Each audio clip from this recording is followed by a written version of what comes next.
اور وہاں کام کرتا رہا، محنت مزدوری کرتا رہا، تو وہاں پہ مجھے ایک حافظ صاحب ملے جو کہ مستری کا کام کرتے تھے، مکان بناتے تھے۔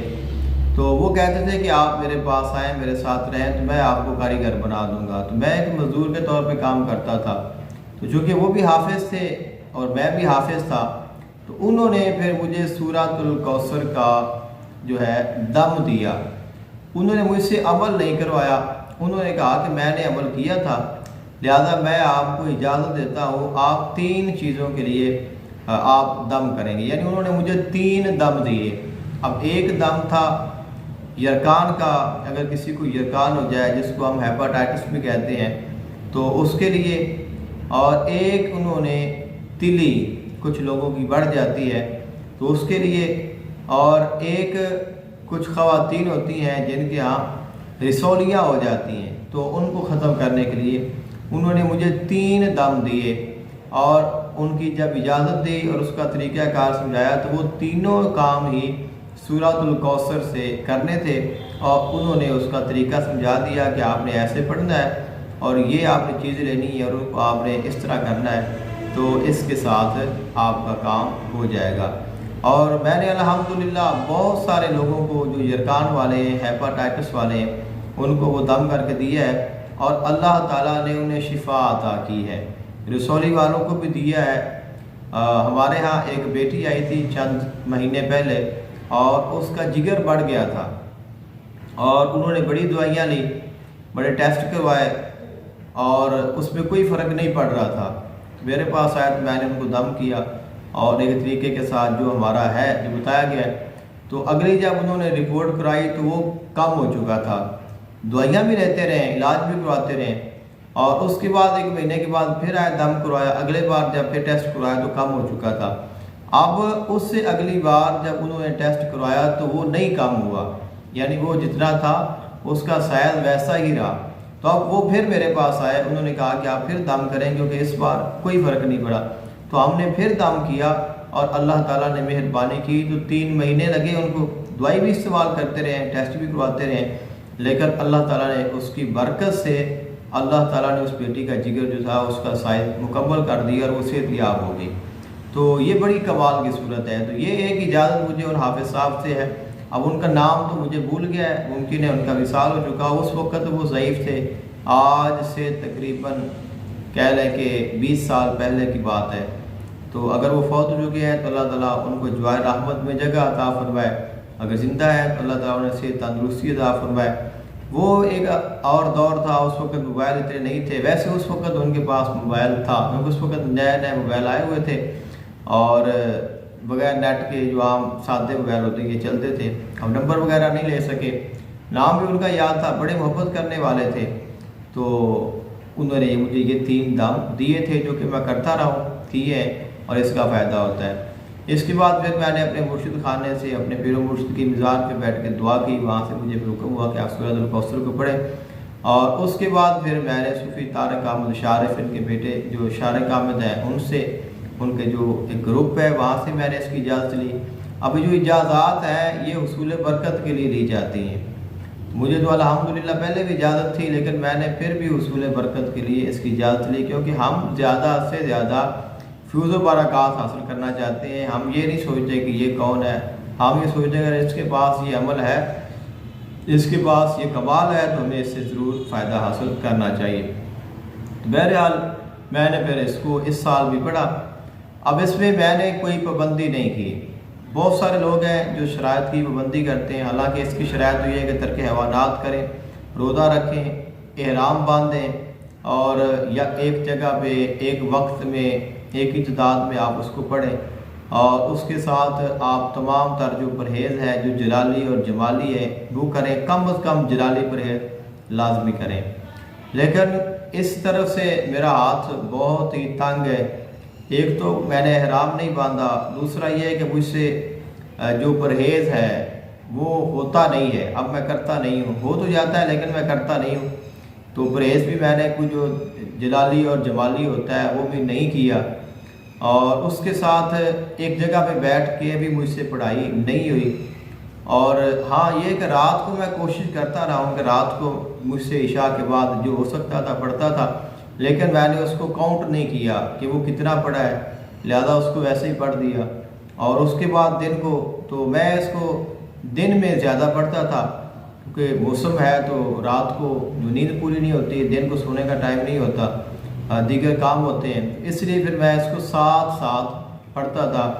اور میں نے اس کو 4300 کا جو ہے اندازہ لگایا، لیکن میں اس کو 5000 پڑھتا تھا، کمی بیشی ہو جائے تو اس میں کوئی پریشانی نہ ہو۔ پھر اس میں کہ 9 دن تک پڑھائی ہو سکتی ہے، آخر دن میں پھر مصروفیت بڑھ جاتی ہے، اور مجھے تو 9ویں دن ہی پڑھنے کا موقع نہیں ملا، کیونکہ اس دن ہی میرے لیے مصروفیات جو ہے وہ پرسنلی بڑھ گئی، تو اس لیے تعداد میری الحمدللہ پوری ہو گئی۔ اب اس میں میں نے باقاعدہ بیٹھ کے بھی پڑھائی نہیں کی، باقاعدہ جو میرا طریقہ کار ہے اس کے حساب سے مجھ سے پڑھائی نہیں ہو سکی، لیکن اس کے باوجود بھی میرے پاس 2-3 چیزیں ایسی ہیں، ایسے مشاہدات ہیں کہ جنہوں نے مجھے ہلا کے رکھ دیا ہے کہ ایک بندہ میرے جیسا عام جو کہ بغیر پرہیز کے پڑھ رہا ہے، بغیر قاعدہ قانون کے پڑھ رہا ہے، اور پھر بھی اس کے لیے اتنا اگر اللہ تعالیٰ کرم کر رہا ہے تو جو اس کو باقاعدہ پڑھے گا، سوچیں کہ اللہ اس کو کتنا نوازے گا۔ اگر مجھے موقع مل جاتا تو میرے اوپر کتنا کرم ہوتا۔ بہرحال یہ اللہ تعالیٰ کی عطا ہوتی ہے، اللہ تعالیٰ جب چاہے تو نواز دے۔ مجھے باقاعدہ موقع نہیں ملا تو میں نے 2-3 مرتبہ باقاعدہ بیٹھ کے اور اپنی جس طرح کہ میں آنکھیں بند کر کے پڑھائی کرتا ہوں، پوری توجہ کے ساتھ، یکسوئی کے ساتھ، تو اس طرح میں نے پھر پڑھائی کی۔ اب اس میں کیا ہوا وہ میں آپ کو بتاؤں گا۔ فرسٹ ٹائم یہ ہوا کہ میں جب پڑھائی کر رہا تھا تو دوران پڑھائی اب مجھے ایک میرے پاس کوئی شخص آیا ہے، مجھے یہ نہیں پتا کہ وہ کون ہے، آیا ہے، مجھے پتا ہے کہ وہ آیا، اور میں نے کہا جی کہ حضور کیسے تشریف لائے ہیں؟ موکل تھا، یعنی جن تھا یا کوئی اس طرح کی چیز تھی، کوئی ہستی نہیں تھی، اللہ تعالیٰ معاف کرے، گستاخی نہ ہو جائے۔ جو کہتا ہے جی آپ کے قدم بوسی کے لیے آیا ہوں، تو وہ اس نے اتنا کہا ہے اور اس نے میرا جو پاؤں ہے نا اس کو اس نے چوما ہے اور وہ چلا گیا ہے۔ تو میں تو دنگ رہ گیا، یار میں ایک عام انسان ہوں، اتنا خطا کار ہو، تو یہ پتہ نہیں کون آیا تھا اور اس نے ایک کہنا ہوتا ہے اس نے کر دیا۔ تو میرے لیے یہ بہت بڑی بات تھی اور میں حیران پریشان ہو گیا۔ میں نے کہا اللہ پاک مجھے معاف کرنا، میرا کوئی ارادہ نہیں تھا اور میری کوئی خواہش نہیں تھی، میں تو سلام کا بھی خواہش مند نہیں ہوں کہ مجھ سے آ کے وہ سلام دعا کریں، تو یہ تو ایک بہت بڑی بات ہے۔ اللہ تعالیٰ مجھے معاف کرے اگر یہ غلطی ہے، اور اللہ تعالیٰ مجھے معاف کرے۔ میں اس کے لیے باقاعدہ اللہ تعالیٰ سے معافی طلب کرتا ہوں، استغفار کرتا ہوں کہ اللہ پاک مجھے معاف کرنا اگر مجھ سے کوئی غلطی ہو گئی ہے۔ لیکن یہ ہوا تو اب اس چیز نے مجھے بہت جو ہے وہ شاک کیا، تو پھر میں خاموش ہو گیا۔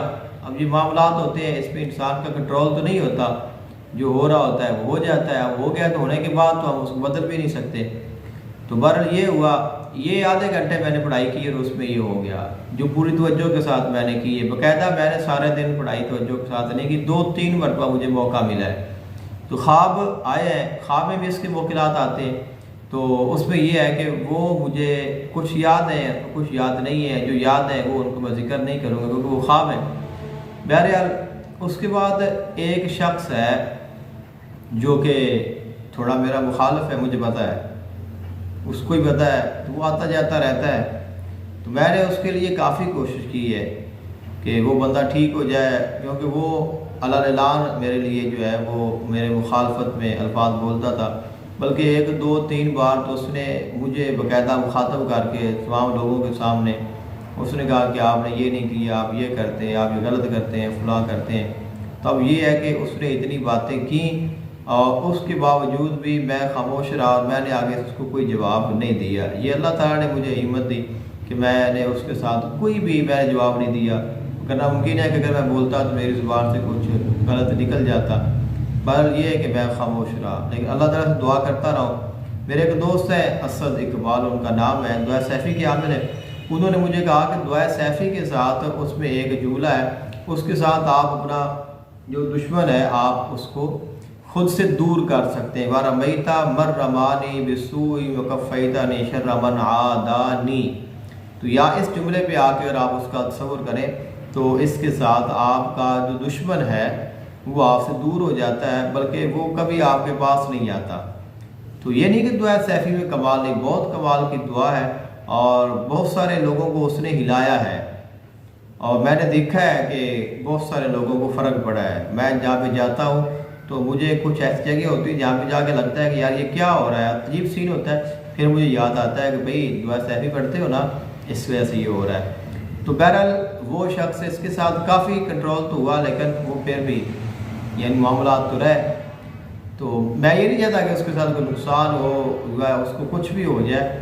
صرف میں یہ چاہتا ہوں کہ یار وہ میری مخالفت چھوڑ دے, کہ جب کوئی ایسی بات ہی نہیں, کوئی ایسا عذر نہیں ہے, نہ کوئی شرعی ہے, نہ کوئی ایسی کوئی ظاہری بات ہے, نہ ہم نے اس کے ساتھ کوئی بد زبانی کی ہے, نہ اس کو نقصان کیا ہے, کوئی ایسی بات نہیں. بس اس کو پتہ نہیں کیا ہو گیا, اس کے ذہن میں کوئی خیال آ گیا ہے, تو جس کی وجہ سے اب کچھ لوگ ہوتے ہیں کہ ان کو ویسے ہی کچھ لوگ پسند نہیں آتے, اس میں پھر ہمارا تو کوئی قصور نہیں ہوتا. ہم تو جیسے ہیں ویسے ہی ہیں. ہم تو اب کسی کے معیار یا سوچ کے مطابق تو ہم نہیں بانٹ سکتے. ہم تو جو ہیں ہم وہی ہیں نا. یا پھر ہمیں وہ کہے کہ آپ ایسے بنیں تو کوشش کر سکتے ہیں, ورنہ پھر بھی انسان کسی کے معیار کے اوپر پورا نہیں اتر سکتا. تو اب یہ ہوا کہ میں ایک دن پڑھ رہا تھا تو یہ شخص آیا میرے پاس مراقبے میں, کہہ رہے مجھے کہتا ہے کہ میں نے آپ سے دم کروانا ہے. میں نے کہا یار یہ شخص مجھ سے دم کروانے آ گیا ہے. تو بس یہی سین تھا, میں پھر خاموش ہو گیا. تو بہرحال گزر گیا. اب اس کے بعد پھر یہ ہوا, ایک دن میں پڑھائی کر رہا تھا اور ایک شخص آیا ہے. تو وہ مجھے کہتا ہے, میں نے کہا جی کہ آپ کدھر آئے اور آپ کیا چاہتے ہیں. یعنی کچھ کلمات ہوتے ہیں وہاں پہ جو جملے ہم خود نہیں بولتے, ہم اپنی مرضی سے نہیں جملے وہ ادا کرتے, وہ فی البدیہہ کلمات ہوتے ہیں. یعنی خود بخود وہ کلمات وہ گفتگو ہوتی ہے جس کا انسان کو پتہ تو چلتا ہے, لیکن انسان کا بہت بعض دفعہ اس کے اوپر کنٹرول نہیں ہوتا کہ میں نے کیا بولنا ہے, میں نے کیا پوچھنا ہے, کیا کہنا ہے. تو میں نے اس سے پوچھا کہ آپ کیا چاہتے ہیں. کہتا کہ میری زندگی کا ایک ہی مقصد ہے. تو میں نے کہا کہ کیا ہے. کہتا ہے کہ وہ ہے آپ کی زیارت کرنا. تو اب اس نے تو وہ کہہ دیا, اب وہ چونکہ آ تو چکا تھا, لیکن اس بات نے مجھے بہت کہہ لے کہ حیران کیا. عجیب و غریب معاملہ ہے, اتنی بڑی بات اس نے کہہ دی ہے. یعنی میری سوچ یہاں پہ آگے ختم ہو گئی ہے. بندہ کسی کو بتایا تو اس نے کہنا یار یہ جھوٹ بول رہا ہے, ایسے کیسے ہو سکتا ہے. میرے رنگا انسان تو عام جو انسان ہے جس کی کوئی حیثیت ہی نہیں ہے, کوئی ریاضت بھی نہیں ہے, کوئی اتنا نیکی پرہیزگاری تقویٰ بھی نہیں ہے, تو اب اس کے لیے کوئی اگر آگے ایسا جملہ کہے گا تو اس کے لیے تو پھر ایسے ہی ہے کہ جیسے گناہ گار کے لیے جنت کا اعلان ہے کہ گناہ گار ہو, خطا کار ہو, سیاہ کار ہو, اور وہ غفلت میں ڈوبا ہوا ہو اور اس کو جہنم نظر آ رہی ہو اور اس کو پتہ ہو کہ میں جنت نہیں جا سکتا, اور اچانک کوئی ہے اس سے کہے کہ جا جنت تیرے لیے اجازت مل گئی ہے, تو اس کو کتنی خوشی ہوگی. تو ہمارے لیے تو یہ ایسے ہی ہوتا ہے کہ جیسے کہ گناہ گار کے لیے جنت کا اعلان ہو گیا ہے. تو بڑا اس نے متاثر کیا. تو بہرحال یہ بھی گزر گیا. اب اس کے بعد یہ بھی ایک معاملہ ہوا ہے کہ میرے پاس دو شخص آئے ہیں, ایک ضعیف تھا اور ایک جوان تھا. میں نے کہا حضور حکم فرمایا. کہتے ہم نے آپ سے دم کروانا ہے. میں نے کہا ہم سے تو بھئی انسان دم نہیں کرواتے, ویسے اب کہہ رہا ہوں نا. تو آپ کہاں سے آ گئی, یہ میں نے اب کہہ رہا ہوں. اس کو میں نے کچھ نہیں کہا ہے, وہاں پہ ٹائم نہیں ہوتا, اجازت نہیں ہوتی نا بولنے کی. جو اجازت ملتی ہے وہی ہوتی ہے, تو وہاں پہ کوئی اجازت نہیں ملی. تو انہوں نے, میں نے پوچھا کہ حضور کیسے تشریف لائے ہیں. تو کہتے ہیں جی ہم نے آپ سے دم کروانا ہے. اب اس چیز نے بھی مجھے بہت متاثر کیا کہ اللہ تعالیٰ کے راز ہے, اللہ تعالیٰ جانتا ہے, اور اس کو ہی بہتر پتہ ہے کہ وہ کیا چاہتا ہے اور اس کی رضا کیا ہے, اور وہ کس انسان سے کیا کام لینا چاہتا ہے. تو یہ بھی معاملات, ان تین چیزوں نے, یہ تین معاملات میرے ساتھ ہوئے ہیں اور انہوں نے مجھے بہت متاثر کیے ہیں. اب جو وہی شخص جس کا میں نے آپ کو پہلے ذکر کیا ہے کہ وہ ایک بار میرے پاس دم کروانے آیا ہے وظیفہ کے دوران, اور پھر اس نے ایک بار جب آخری ٹائم آیا تو میں بیٹھا تھا اور میں پڑھائی کر رہا تھا. میں دیکھ رہا ہوں کہ میں بیٹھا ہوں, قبلہ رخ بیٹھا ہوں, پڑھائی کر رہا ہوں, اور یہ شخص میری دائیں سائڈ پہ آیا ہے, اور وہاں اس کے جسم کے اوپر کچھ چیزیں لگی ہوئی ہیں, کیسے کہہ لیں کہ کانٹے نما کچھ چیزیں ہیں. تو پورے اس کے جو ہے کمر کے اوپر وہ چیزیں نظر آ رہی ہیں. تو وہ یہ کہہ رہا ہے کہ یار یہ چیزیں نا میرے اوپر ہیں, تو مجھے اس کے ساتھ نا بڑی پریشانی ہو رہی ہے. یعنی تقریباً کہ وہ نظر آ رہی ہے اور وہ اپنی پریشانی کو ظاہر کر رہا ہے. تو اب ہماری مسجد کے ایک مؤذن ہیں, ہمارے بڑے محترم ہیں, تو وہ میرے پیچھے بیٹھے تھے. تھوڑا سا، تو وہ چونکہ حکیم ہیں، ان کا تعلق حکمت کے ساتھ ہے، کام وغیرہ کرتے ہیں، تو وہ اکثر و بیشتر وہ کوئی نہ کوئی بات ہو تو اس میں وہ لقمہ دے دیتے ہیں۔ تو وہ بولنے لگے ہیں اور اس کو کہنے لگے ہیں کہ تم یہ، یعنی کہ دعائی بتانے لگے ہیں کہ تم یہ کرو جس کے ساتھ تم ٹھیک ہو جاؤ گے۔ اب میں ویسے ہی بیٹھا ہوں جیسے بیٹھا ہوں، تو میں نے ویسے ہی ان کو پیچھے دیکھا ہے، یعنی کہ میرا منہ بالکل آگے ہے، وہ میرے پیچھے بیٹھے ہیں اور میں آگے بیٹھ کے پیچھے ان کو دیکھ رہا ہوں۔ میں نے ان کو اشارہ کیا ہے کہ نہیں بابا نہیں۔ تو اب یہ بات ہے کہ وہ اتنی بات وہ سمجھتے نہیں ہیں، لیکن جب میں نے اشارہ کیا ہے کہ نہیں تو وہ خاموش ہو گئے کہ اس کو ہم نے کوئی ریلیف یا اس کو ہم نے کچھ بتانا نہیں ہے۔ تو اب وہ وہیں پہ ہی ساکت ہو گیا، انہوں نے پھر کوئی جملہ نہیں بولا اور یہ لمحہ بھی گزر گیا۔ تو بہرحال میری خواہش تھی کہ میں اس کو باقاعدہ کیونکہ 50 منٹ کم از کم مجھے اس کو پڑھتے ہوئے لگ جاتے ہیں 1000، تو میں نے کہا کہ اس کو بیٹھوں گا پڑھوں گا، زیادہ سے زیادہ کچھ چیزیں دیکھنے کی، محسوس کرنے کی کوشش کروں گا، کیونکہ میری جو خواہش ہے وہ کچھ اور ہے، وہ بتا تو نہیں سکتا ابھی، لیکن ابھی میری جو خواہش ہے وہ کچھ اور ہے، لیکن یہ چیزیں میری خواہش کے مطابق یا میری تمنا یا میرا مقصد نہیں ہے، یعنی میں یہ نہیں چاہتا، میں کچھ اور چاہتا ہوں۔